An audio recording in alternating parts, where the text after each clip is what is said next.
Excellencies, distinguished colleagues, thank you very much, first of all, to the dear panelists for accepting to move the protocol. I really appreciate. I would like to thank the Global Center for Climate Mobility and the Robert Bosch Foundation for convening this forum and inviting Andorra to convey the voice of mountains. For Andorra, climate change is no longer a distant projection. It is a lived reality that we're facing every day. Earlier this May, temperatures in the Pyrenees reached 35 degrees Celsius instead of the expected 25. This year, we also experienced unprecedented landslides for the first time caused by intense rainfall and snowfall. Our main access route through France, we only have two access routes in Andorra, one via Spain and one via France. The main one through France was closed for several months due to the landslides, disrupting mobility, economic activity, and livelihoods during the peak winter season. You can imagine the economic consequences that the country has suffered since that event. So this is a reminder that climate impacts are already reshaping our lives, communities and economies, including in mountain regions. And we believe that they're often overlooked in global discussions. As a small country in the mountains, Andorra welcomes the efforts to build a global consensus on climate mobility. And allow me to highlight three priorities. Firstly, Andorra believes that we must remain firmly committed to the goals of the Paris Agreement. Reducing emissions remains the first line of defense against future displacements and climate-related risks.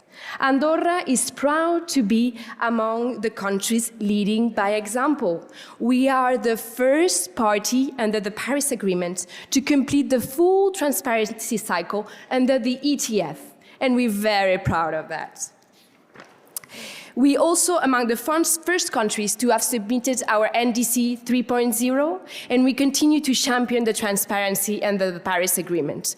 We are on track with our emission pathways. We're also very proud of that one. So my message to you today is very simple. It's not a question of size. And I think that all the countries represented today here have demonstrated that fact. Secondly, action must be grounded, and some of the colleagues said it, in science and data.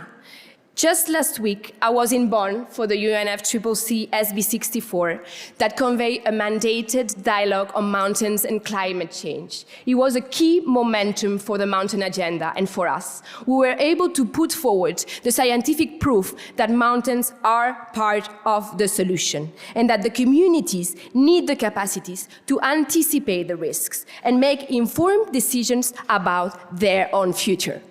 Third, finance. Of course, we heard about it many times. The finance flows must reach the local communities that need the most. And I know most of you here in the room are already committed to make that happen.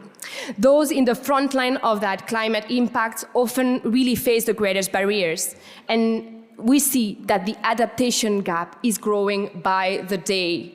So I think we need to mobilize more resources, de-risk investments, make projects bankable, and enable local communities to directly access those capital and those funds. So in this context, we support efforts to strengthen localized climate finance and integrate climate mobility consideration into national climate planning. Excellencies, Andorra welcomes the growing recognition of mountains within the global climate agenda. We are really working hard to make the voice of mountains heard around the world. And we believe that these momentums need to grow. Every country, regardless of its size, has a contribution to make, and I think we're a clear example of that. So let's use this forum to build partnerships, as Kamal really said, very to the point. Advance in practical solutions and turn political ambition into concrete actions. Together, let's move mountains, ladies and gentlemen. Thank you very much. And I apologize for having to leave because my daughter is graduating to preschool today, so I'm gonna run to see her today and give her a big hug.